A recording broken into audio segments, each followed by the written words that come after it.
राधे राधे दोस्तों, नमो वासुदेवाय नमः।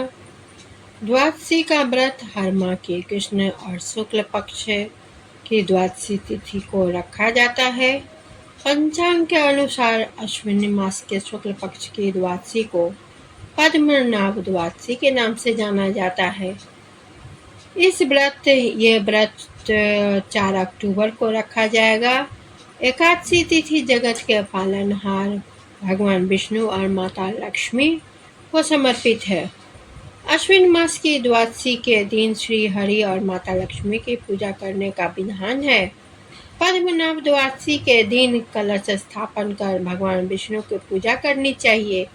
पद्मनाभ द्वादशी श्री हरि का स्मरण और भजन कीर्तन करते रहना चाहिए। साथ ही आस्था के अनुसार गरीब लोगों को विशेष चीजें दान करनी चाहिए। इस एकादशी को तो बहुत महत्वपूर्ण माना जाता है। द्वादशी के दिन पूजा पाठ और व्रत करने से साधक को मिलने वाली लाभों के बारे में यह पौराणिक महत्व बताया गया है। श्री भगवान विष्णु को नारायण के हरि के साथ अनेक समस्त नामों से पुकारा जाता है। धार्मिक ग्रंथों में भगवान विष्णु के 3 रूप प्रमुख स्वरूपों में से एक है। ब्रह्मा जी ने सृष्टि की रचना की। शिव जी को संहारक माना जाता है। भगवान विष्णु को सृष्टि का रक्षक कहा जाता है। मूलतः त्रिदेव एक ही है। भगवान विष्णु ने धर्म की स्थापना के लिए मत्स्य कूर्म 12 नरसिंह वामन परशुराम राम कृष्ण बुद्ध का अवतार लिया। अब ये कल्कि का अवतार लेंगे। विष्णु पुराण के अनुसार भगवान विष्णु के अनंत नाम है, जिनसे में उन्हें पद्मनाभ स्वामी भी कहा जाता है। दक्षिण भारत में विशेष रूप से पद्मनाभ स्वामी स्वरूप की पूजा की जाती है। भगवान विष्णु के पद्मनाभी स्वामी में पद्म का अर्थ होता है कमल और नाभ का अर्थ होता है नाभि और स्वामी का अर्थ होता है भगवान और स्वामी होता है, इसीलिए उसका शाब्दिक अर्थ है कमल नाभि वाले भगवान। पौराणिक कथा के अनुसार भगवान विष्णु क्षीर सागर में शेषनाग का ध्यान कर रहे थे। तभी उनकी नाभि से एक कमल का फूल खिल गया और उस कमल से भगवान ब्रह्मा का जन्म हुआ। इसी कारण भगवान विष्णु को पद्मनाभ भी कहा जाता है। पद्मनाभ द्वादशी हिंदू धर्म के मुख्य त्योहारों में से एक है। यह दिन भगवान विष्णु के पद्मनाभ स्वरूप की पूजा के लिए समर्पित है। इस पावन तिथि पर भगवान विष्णु का आशीर्वाद पाने और जीवन में सुख समृद्धि लाने के लिए विशेष पूजा अनुष्ठान किए जाते हैं। कमल को पवित्रता, ज्ञान और सुंदरता का प्रतीक माना जाता है। भगवान विष्णु इन सभी गुणों के स्वामी हैं, इसलिए भगवान विष्णु को पद्मनाभ कहा जाता है। पद्मनाभ स्वामी नामक केरल के तिरुवनंतपुरम में स्थित है। भगवान विष्णु के सुप्रसिद्ध पद्मनाभ स्वामी मंदिर से भी जुड़ा है। इस मंदिर में भगवान विष्णु शेषनाग पर लेटे हुए कमल पुष्प के फूल पर विराजमान है। हिंदू पंचांग के अनुसार यह तिथि शुक्ल पक्ष की द्वादशी तिथि को पड़ती है। इस दिन भगवान विष्णु की विधि विधान से पूजा करते हैं और उनका आशीर्वाद लेते हैं। पद्मनाभ द्वादशी को क्या लाभ मिलता है? हिंदू धर्म में पद्मनाभ द्वादशी का विशेष महत्व है। इस दिन भगवान विष्णु की पूजा करने से कई लाभ मिलते हैं। पद्मनाभ द्वादशी के दिन भगवान विष्णु की पूजा करने से उनकी कृपा प्राप्त होती है। भगवान विष्णु अपने भक्तों की रक्षा करते हैं और उन्हें जीवन में सफलता प्रदान करते हैं। पद्मनाभ द्वादशी के दिन भगवान विष्णु का व्रत और पूजन करने से व्यक्ति के जीवन में पिछले जन्म के पाप नष्ट हो जाते हैं। इससे आत्मिक शुद्धि और मन की शांति मिलती है। पद्मनाभ द्वादशी के दिन सच्चे मन से भगवान विष्णु की पूजा करने से मनोवांछित फल की प्राप्ति होती है। धार्मिक मान्यताओं के अनुसार पद्मनाभ द्वादशी के दिन विधि पूर्वक पूजा करने और नियमों का पालन करने से मोक्ष की प्राप्ति होती है। मार्ग प्रशस्त होता है। इसके अलावा पद्मनाभ स्वामी के दिन दान पुण्य करने से भी विशेष फल मिलता है। गरीबों और जरूरतमंदों की मदद से भगवान विष्णु प्रसन्न होते हैं और जीवन में सुख समृद्धि का आशीर्वाद देते हैं। पद्मनाभ स्वामी के द्वादशी के पावन दिन भगवान विष्णु की कृपा पाने के लिए विधि विधान से पूजा करना चाहिए। पद्मनाभ द्वादशी के दिन सूर्योदय से पहले उठकर स्नान करें और स्वच्छ वस्त्र धारण करना चाहिए। पूजा स्थल में साफ करके गंगा जल के शुद्ध करना चाहिए। पूजा में एक चौकी या आसन पर लाल कपड़ा बिछाकर भगवान विष्णु की मूर्ति या चित्र स्थापित करना चाहिए। भगवान विष्णु के साथ देवी लक्ष्मी और देवी सरस्वती की मूर्ति का भी चित्र रखना चाहिए। पूजा में भगवान विष्णु का पंचामृत से स्नान कराना चाहिए।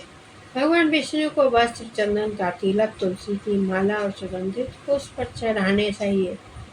तुलसी के पत्तों के साथ भोग अर्पित करना चाहिए। द्वादशी के दिन ओम नमो भगवते वासुदेवाय नमः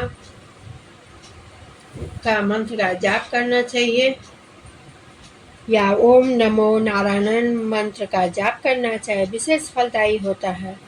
विष्णु सहस्त्र नाम का पाठ करना भी चाहिए। द्वादशी के दिन कई भक्त उपवास भी रखते हैं। इस दिन केवल फलाहार किया जाता है। अगले दिन सूर्योदय के त्रयोदशी तिथि को उपवास तोड़ा जाता है। दोस्तों, अब कथा सुनाती हूँ। प्राचीन काल की बात है। भद्राश्रव नामक एक राजा जो बहुत ही शक्तिशाली था। उसकी प्रजा सभी प्रकार के सुख भोग रही थी। एक दिन राजा के यहाँ अगस्त्य मुनि आए। राजा भद्राश्रव ने उसका भव्य स्वागत किया। राजा ने विनम्र भाव से ऋषि का आने का कारण पूछा तो ऋषि ने कहा, हे राजन, मैं तुम्हारे इस मामले से 7 रातें गुजारूंगा। महल में 7 रातें गुजारूंगा। इसके बाद मैं अपने आश्रम को चला जाऊंगा। राजा ने अगस्त्य मुनि के रहने की व्यवस्था की और अपने दोनों हाथ जोड़कर कहा, हे मुनीश्वर, आप चाहे जितने दिन यहाँ रुक सकते हैं। वही राजा भद्राश्रव की पत्नी रानी कांतिमती जो बहुत ही सुंदर थी, जिसके मुख से ऐसा प्रकाश था जो कई सूरज एक साथ मिलकर प्रकाश फैला रहा हो। इसके अलावा राजा के 500 सुंदरियां और थी, किंतु राजा की पटरानी बनने का सौभाग्य केवल कांतिमती को ही मिला था। जब प्रातः काल हुई तो रानी अपनी दासी के साथ अगस्त्य मुनि को प्रणाम करने आई। जब ऋषि की दृष्टि कांतिमती और दासी पर पड़ी तो वह देखता ही रह गया।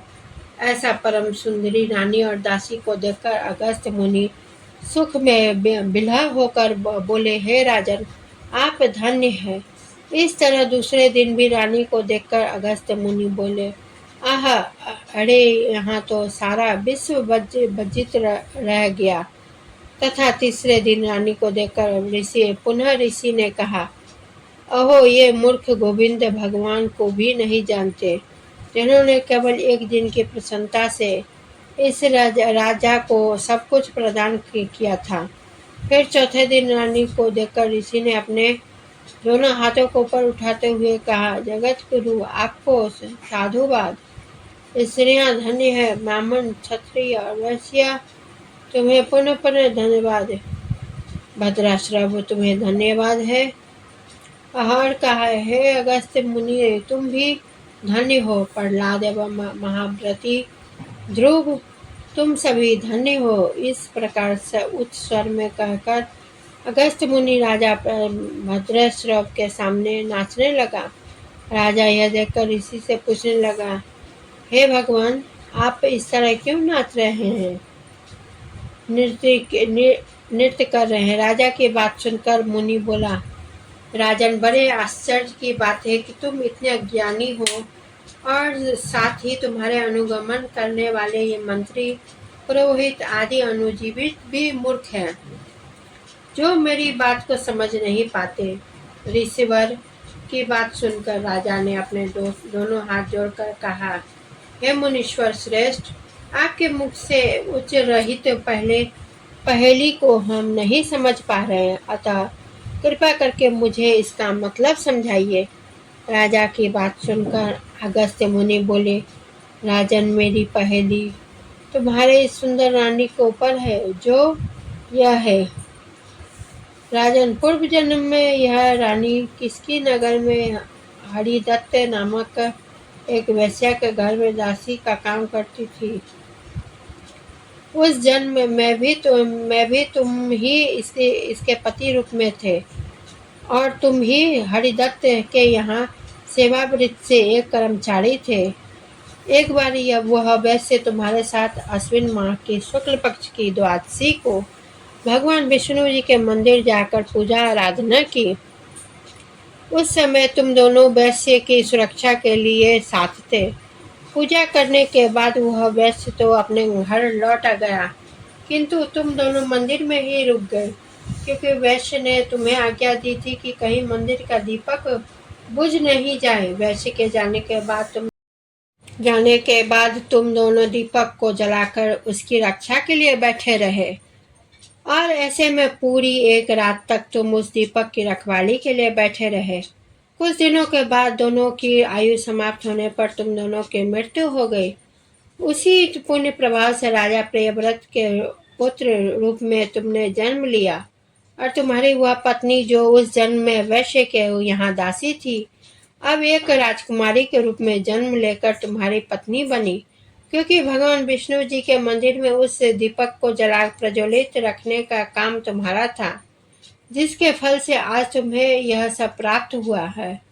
फिर मुनि ने कहा, हे राजा, जब अब कार्तिक की पूर्णिमा का पर्व आ गया है और उसी पर्व के लिए पुष्कर जा रहा था, और रास्ते में मैं यहाँ रुक गया। अब आप दोनों मुझे विदा कीजिए। राजा और रानी ने अगस्त्य मुनि के पैर छूकर आशीर्वाद स्वरूप पुत्र रत्न का वर प्राप्त कर लिया, और आशीर्वाद देते हुए ऋषिवर वहां से पुष्कर के लिए चल दिए। तो यह है पद्मनाभ दासी की व्रत कथा, जिसके सुनने मात्र से ही आपको फल प्राप्ति का वर मिल जाता है।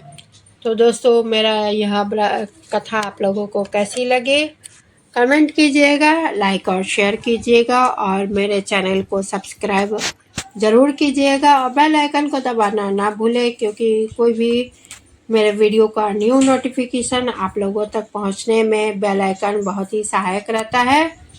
इसी के साथ मैं विदा लेती हूँ। धन्यवाद।